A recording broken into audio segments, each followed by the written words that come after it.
Kakushika mwabendi muye mufika nikare tarzi watu kane honorable turi kuchal mwabendi.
Roger Kabé Chimboundou sur les tarmacs de l'aéroport de Mbujimaï.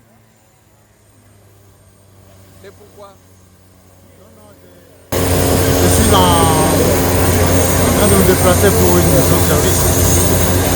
Donc, je suis rappelé d'urgence par l'équipe de collectif des députés provinciaux qui a accepté ça. Il fallait renforcer l'équipe dans le plaidoyer pour les provinces et pour les assemblées provinciales. Bon, la population doit attendre, comme d'habitude, je vais m'impliquer au niveau de la commission ECOFIN de l'Assemblée nationale, non seulement pour plaider la cause des députés provinciaux, mais aussi pour la cause de la province en général.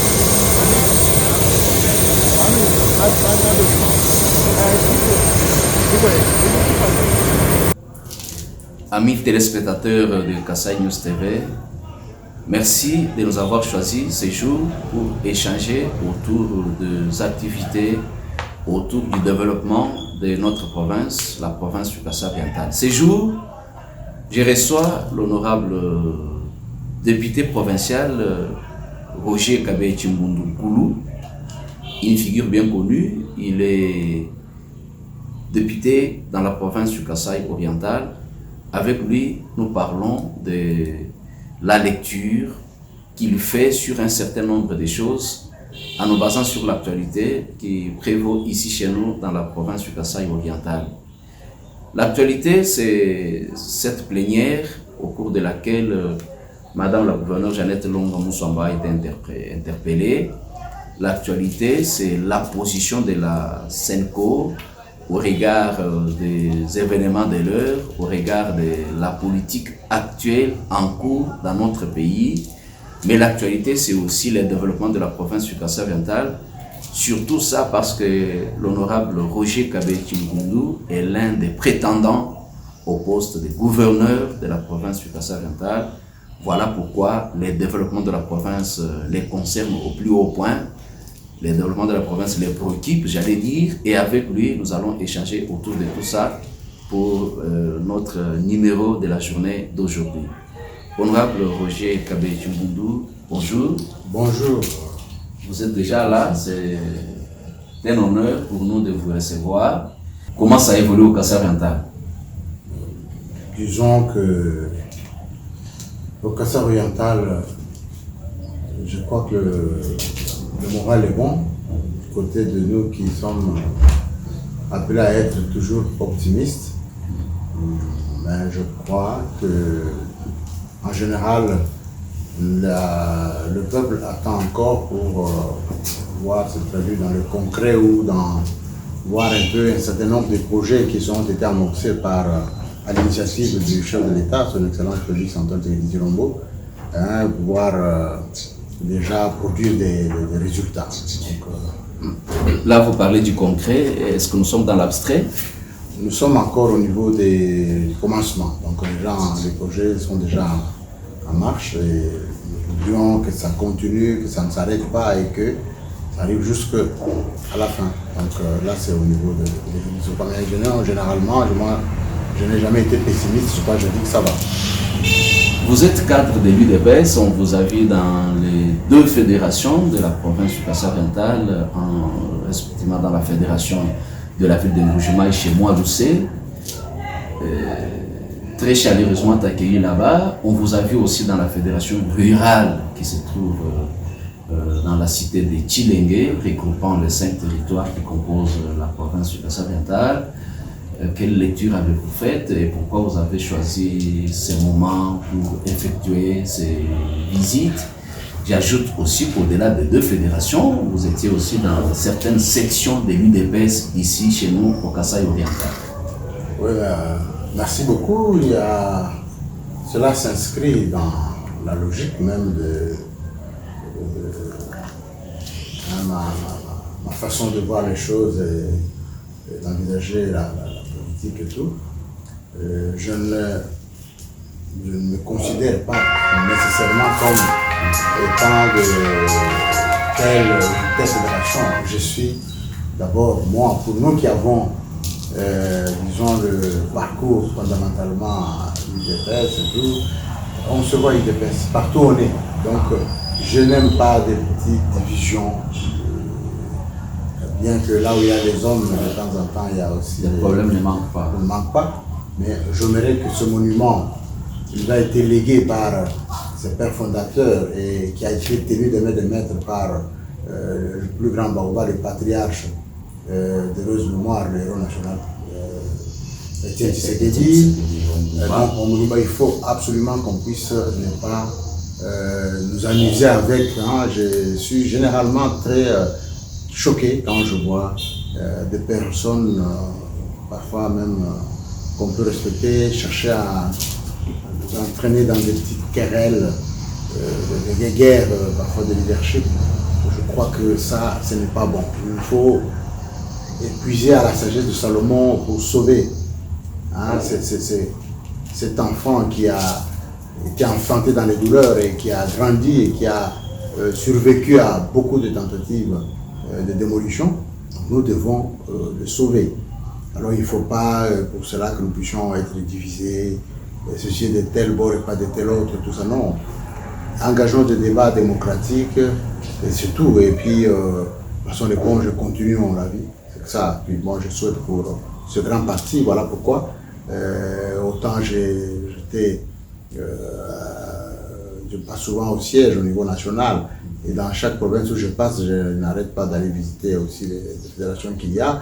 Mais ici, c'était normal que je puisse mettre mon pied et à la fédération de Mbuji-Mayi et à la fédération de Tshilenge. Bon, il m'a été rapporté que j'étais le seul à avoir fait cela. Bon, qu'est-ce que vous voulez? Moi, je suis, je ne me gêne pas je suis pratiquement gérant des cofondateurs de ce parti. J'ai lutté avant le parti, aux côtés des 13 parlementaires, et donc il n'y a rien d'anormal que de pouvoir tout faire pour essayer de me battre pour la consolidation de l'unité de ce parti, et la cohésion et la concorde. Vous avez parlé du parti, vous avez évolué à l'aube, n'est-ce pas, de la naissance ou de l'existence de l'UDPS et jusque pendant un certain moment, Congo-Brazza, au Bénin, avons-nous appris, vous nous parlez du professeur Raphaël Moussampa qui était le président de l'UDPS au niveau du Congo-Brazzaville. En ce temps-là, vous avez parlé des 4 Tchi, beaucoup de choses. Lorsque j'ai suivi votre message dans la fédération, enfin la section de l'UDPS Bipemba, mais tout ça pour quelle finalité aujourd'hui? Admettons que la chance vous sourit aujourd'hui. Je dois rappeler que vous êtes prétendant au poste de gouverneur de la province du Kasaï-Oriental. Qu'est-ce que le parti peut aujourd'hui apporter à la jeunesse est-kassaïenne que nous voyons, une jeunesse vraiment qui vit dans la précarité, D'abord, le parti, ce n'est pas seulement le parti qui apporte, c'est plutôt le gouvernement congolais qui doit apporter quelque chose. Le parti, c'est le parti présidentiel, le parti qui est au pouvoir. Donc on va puiser dans la vision du peuple d'abord, qui a été initiée par le héros national, Étienne Tshisekedi, au Mulumba. Donc c'est en puisant dans cette vision du peuple d'abord qu'on va trouver l'importance de l'être humain et en général et de la jeunesse en particulier. Donc c'est cette jeunesse qui combattait aux côtés de ces baobabs. Mais vous savez, nous avons combattu jeunes, mais aujourd'hui je ne suis pas toujours jeune. Oui. Donc ça suppose que c'est tout un cycle se referme et s'ouvre également. Donc aujourd'hui, nous n'avons plus ces baobabs, il y en a très peu qui sont encore en vie, mais l'UDPS est au pouvoir. Nous avions lancé autrefois Tenez bon, l'UDPS vaincra. Oui. Aujourd'hui, et les gens pensaient que c'était une illusion, parce que moi, quand je me plonge il y a 30 ans, quand on en parlait, les gens se moquaient de nous. Mais curieusement, la plupart de ceux qui se moquaient de nous, il y en a aussi, ils ont rejoint le train et ça fait du bien. Mais même si quand on vient de loin et qu'on rejoint le train, on est pressé, on est très fort dans des critiques, dans des querelles. Bon, bref, il faut nous pardonner les uns les autres. Mais je sais que la jeunesse a une place importante au sein de l'UDPS parce que c'est la jeunesse qui est le porte-étendard du combat politique mené par les 13 parlementaires, le directoire, les fondateurs du parti et le parti lui-même. Donc, vous n'avez qu'à voir chaque fois qu'il y a des manifestations, vous verrez que c'est vraiment la jeunesse qui est généralement au devant de la scène. Donc jusqu'ici, c'est elle qui a joué un grand rôle et je crois aussi qu'il n'y a rien d'anormal que cette jeunesse soit le grand bénéficiaire de ce qui se fait et je crois qu'elle l'est déjà parce que je sais que beaucoup de jeunes sont placés déjà par-ci par-là et il y en a qui attendent et qui ont l'espoir qu'ils vont se retrouver. Mais la politique, on a une vision qui permet encore de pouvoir absorber le chômage de la jeunesse sans beaucoup de difficultés. Donc ça, surtout ça, les chômages de la jeunesse, c'est surtout ça le plus grand mot dont souffre la province du Kassai oriental. Le Kassai oriental en particulier, mais la RDC en général. Donc, mais nous avons une vision pour le Kassai oriental et une vision qui permettra à ce que les jeunes puissent se retrouver et qu'ils se sentent chacun comme un maillon important de la chaîne et qui doit conduire vers le développement de notre province. Honorable Roger Kabé-Chimbundu, comment est-ce que les jeunes vont se retrouver lorsque le chef de l'État, Félix-Antoine Tshisekedi Tshilombo, a lancé le projet Tshilé-Gelou qui fait beaucoup de bruit à un certain moment là?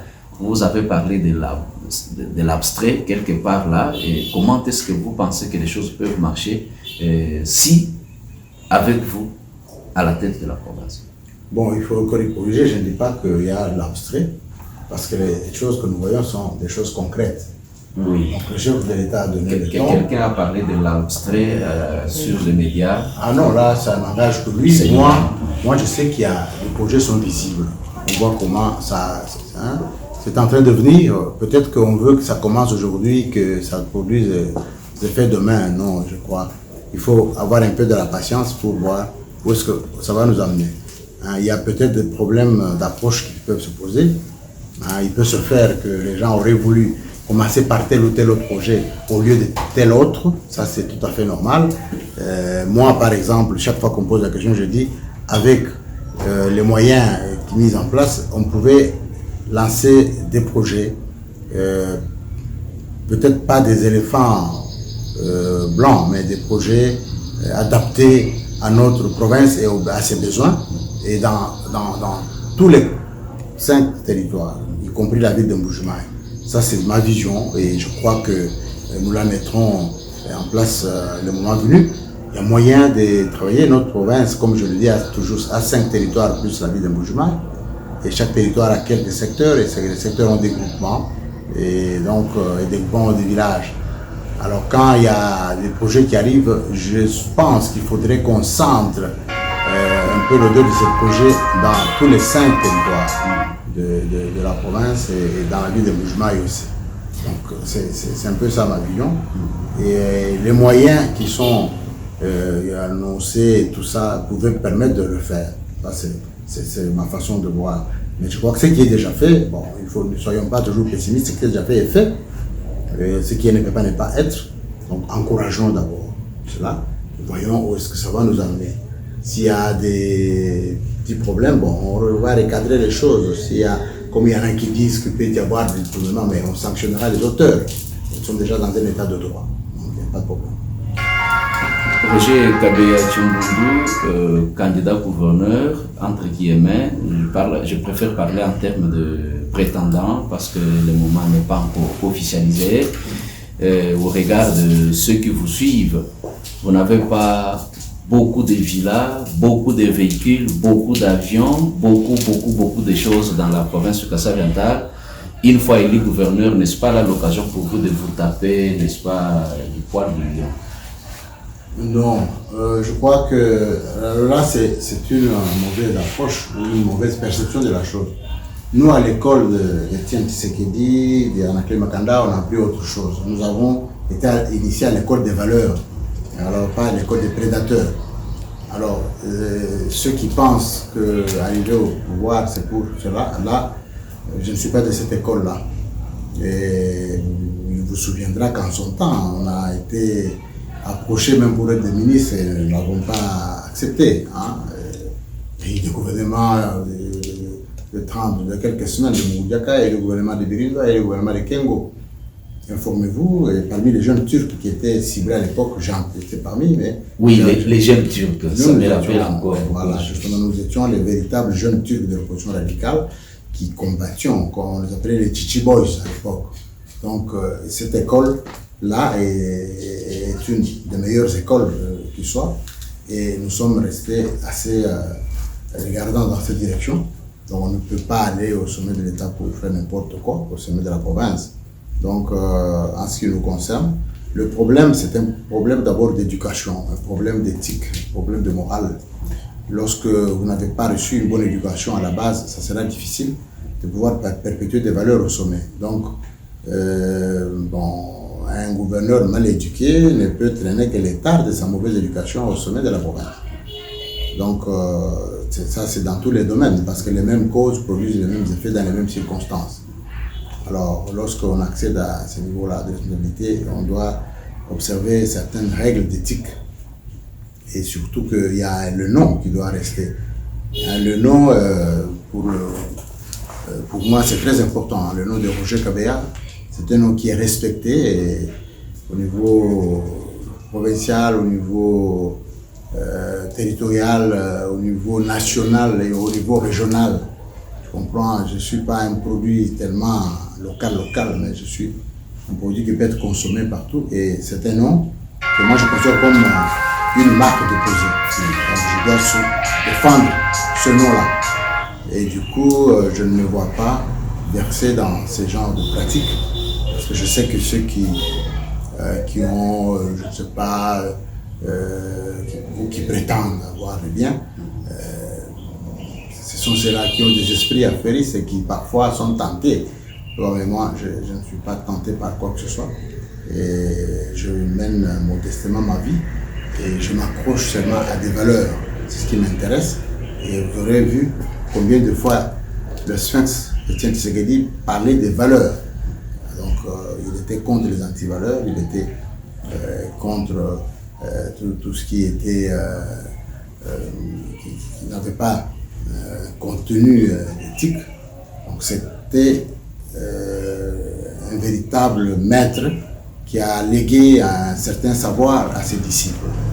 Et les disciples ont assimilé ce savoir et qu'ils entendent maintenant mettre en pratique. Après autant d'années passées aux côtés de ceux-là, nous disons on peut enfin mettre en application ce que nous avons appris auprès de notre maître. Un master en droit, vous êtes l'unique candidat, enfin l'unique député provincial qui a eu des ambitions pour diriger la province, mais pas plus qu'hier, vous avez interpellé Madame la gouverneure qui assume l'intérim, une motion d'interpellation ou une interpellation, et finalement vous avez tourné autour du pot, on n'a pas compris où est-ce que vous en êtes arrivé. Quelle est votre lecture de tout ce qui s'est passé très dernièrement ici chez nous au Kassai-Oriental, député provincial et prétendant au moment? Bon, ce qui s'est passé, bon, on ne doit pas exagérer, hein, c'est c'est un exercice normal. C'est un exercice normal dans la pratique parlementaire. Donc, une motion d'interpellation, il n'est pas à confondre avec une motion de défiance. Parce que les gens sont venus en disant on va chasser le gouverneur et tout ça. Mais savez-vous que le gouverneur est déjà déchu? Le gouverneur ad intérim, c'est le gouverneur, disons, madame vice-gouverneur, qui est aujourd'hui gouverneur ad intérim, mais il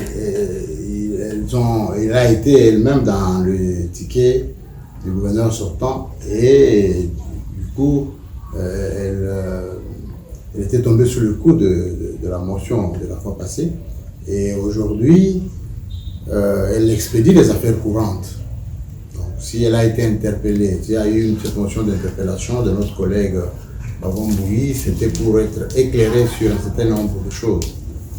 Et du coup, à la réplique de madame et à la réaction de certains députés, on a estimé que le gouverneur devait éclairer, madame le gouverneur ad intérim devrait éclairer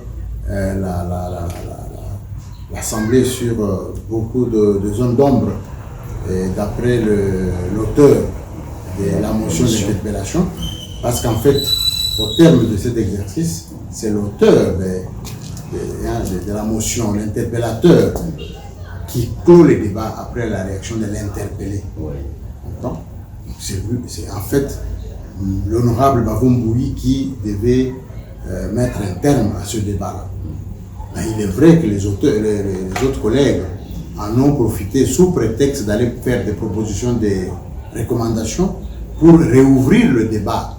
Cela était contre notre règlement intérieur, c'était en violation du règlement intérieur. Ceux qui prenaient la parole ne devaient pas s'attarder à faire comme s'ils réouvraient le débat, ils devaient se limiter à proposer des recommandations s'il y en avait. Point. Je crois que j'avais eu à recadrer les choses par une autre motion aussi. Mais comme vous le savez, les amis profitent pour demander parole et en arrivant du haut de l'hémicycle, ils commencent à raconter, parler, et aller du coq à l'âne et tout ça. Ça, c'est en violation de notre règlement intérieur. Donc voilà un peu ma lecture. Bon, pour le reste, je sais que pour ne pas vous laisser encore me poser d'autres questions, je sais qu'il y a eu des petits, disons des interventions des uns et des autres. Il y a des collègues qui soutenaient que non, ce qui s'est fait, c'était en violation de l'intérieur. Il y en a qui disaient que non, ça s'est bien passé parce qu'en fin de compte, la plénière a décidé de pouvoir constituer une commission d'enquête. Et la plénière est compétente pour constituer une commission d'enquête. Donc, il n'y a pas de violation de règlement intérieur parce que l'auteur de la motion est un député. Alors, il est dit que un député peut également initier la commission d'enquête. Quoi d'anormal que c'est lui qui est l'auteur de la motion d'interpellation, à la fin de l'intervention de l'interpellé, lui, en tant qu'interpellateur qui estime que toutes ces préoccupations n'ont pas été ramassées par l'interpellé, il n'a pas donné de recommandations, il n'a pas donné de sanctions, mais il a dit non, pour être édifié, il faut une commission d'enquête. Et c'est normal qu'une telle commission soit instituée. Et moi, je salue le patriotisme des honorables députés provinciaux qui ont accepté que cette commission soit instituée pour que donc la plénière a voté. La plénière a voté pour qu'une commission soit constituée. Une commission d'enquête, n'est-ce pas là les contrôles dans une session essentiellement budgétaire honorable? On ne nous interdit pas de le faire. Il n'y a pas une interdiction. On peut interpeller à tout moment, on peut contrôler à tout moment. On peut enquêter également. Ça fait partie des missions régaliennes de l'Assemblée provinciale ou de n'importe quelle assemblée politique. La situation qui prévoit actuellement à Kinshasa nous intéresse. Ça vous intéresse en tant que cadre de l'UDPS, mais aussi député provincial. Vous n'êtes plus dans les coutumiers, vous êtes en pleine politique. Nous parlons politique. Denis Kadiman, qui semble avoir, n'est-ce pas, qui semble être pour le moment adopté par la SENCO, qu'est-ce que cela vous dit? Et puis le dernier point de presse de l'abbé Chollet, sa dernière sortie médiatique qui fait beaucoup parler d'elle, il semble demander, n'est-ce pas, pas il semble, mais il le dit clairement, je l'ai suivi, il demande à l'opposition de faire son travail sans rechercher les béguilles de la Senco. Comment vous analysez aussi la situation? Tout à fait normal, cette situation-là. Donc, je crois que finalement, la Senco a raison de pouvoir rejoindre le camp de l'égalité ou de rester l'église au milieu du village. On ne le dira jamais assez, nous avions dénoncé le fait que les amis de certains regroupements politiques, comme la MOCA, faute de combattants, d'une base réelle, ils voulaient s'accrocher un peu à l'église pour profiter de ça pour leur propre visibilité. Vous savez, la MOCA, pour le porte-étendard de la MOCA, c'est l'ECID, qui a à peine un député et qui se trouve être lui-même les grands leaders de la MOCA, le président de l'ECID, Martin Fayoulou, pour ne pas le citer. Alors, voulant se comparer à un grand parti et tout, bon, il souhaiterait se cacher derrière l'église, mais j'oublie que dans tous les partis, il y a les catholiques, dans tous les partis, il y a les protestants. Donc, il ne pouvait pas monopoliser ça pendant longtemps. C'était contre nature. Et voilà qu'aujourd'hui, la Senco donne raison là où il y avait raison. Vous savez, Denis Kadima, on ne le dira jamais assez, il n'y a pas meilleur président de la CENI que celui-là. Donc, il faut vraiment saluer la position actuelle de la Senco, saluer le courage de Monseigneur Ambongo, de l'abbé Chollet et surtout de Monseigneur Otembi. Voilà ce que moi je peux dire. Et Denis, c'est le meilleur et Denis Kadima va nous offrir les meilleures élections dans ce pays, comme il a déjà fait cela dans d'autres pays du monde. Donc, je crois que la Senco va retrouver sa position initiale. Parce que c'est en fait la Senco, les secrétaires techniques, Abbé Chollet, qui avaient sélectionné la candidature de Denis. C'était seulement, disons, un petit problème qu'on ne comprenait pas. On n'a jamais compris pourquoi on est allé dans des positions contraires à cette idée initiale qui a fait qu'on ait sélectionné la meilleure candidature qui comptait parmi toutes les candidatures et qui était celle de Denis Kadima. Alors, on voulait faire marche en arrière et tout, mais voilà que maintenant, la Senco est restée l'église au milieu du village et il va accompagner le processus dans d'autres secteurs, notamment dans la formation civique, tout ça, dans l'observation électorale. Et donc c'est déjà une bonne chose. Là, nous comprenons que c'est la Senco qui prêtait cette aiguille à l'opposition et pas le contraire. Non, c'est l'opposition qui profitait de la Senco pour avoir une base qu'elle n'a pas. Quelles sont vos relations, les rapports que vous entretenez avec la hiérarchie du parti, que ce soit au niveau du sommet jusqu'à la base? On a vu beaucoup de descentes sur terrain. Qu'est-ce que cela a à voir avec vos fonctions? Lesquelles? Député provincial d'abord et ensuite prétendant gouverneur de la province. Bon, vrai, moi j'ai toujours entretenu de bons rapports avec la hiérarchie du parti. Depuis la création du parti, je ne peux pas manquer d'égard aux responsables du parti.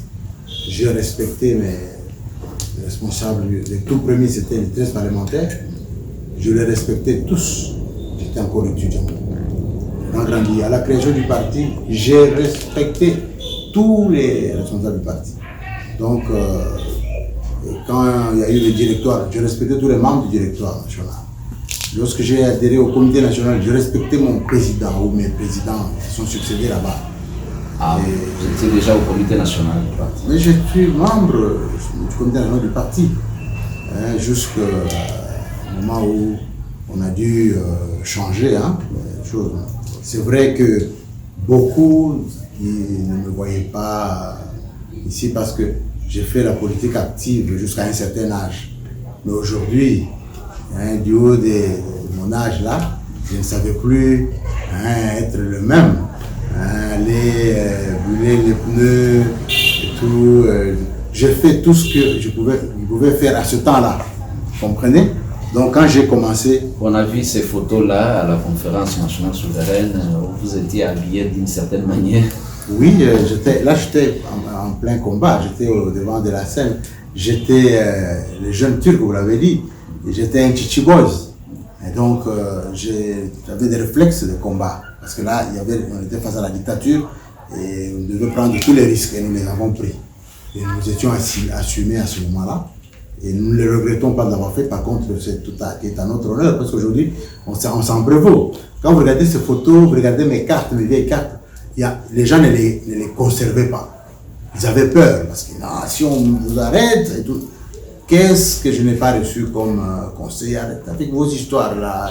Attention, depuis la clandestinité, nous étions toujours l'objet des remarques. Avec vos histoires là, on va vous tuer et tout ça.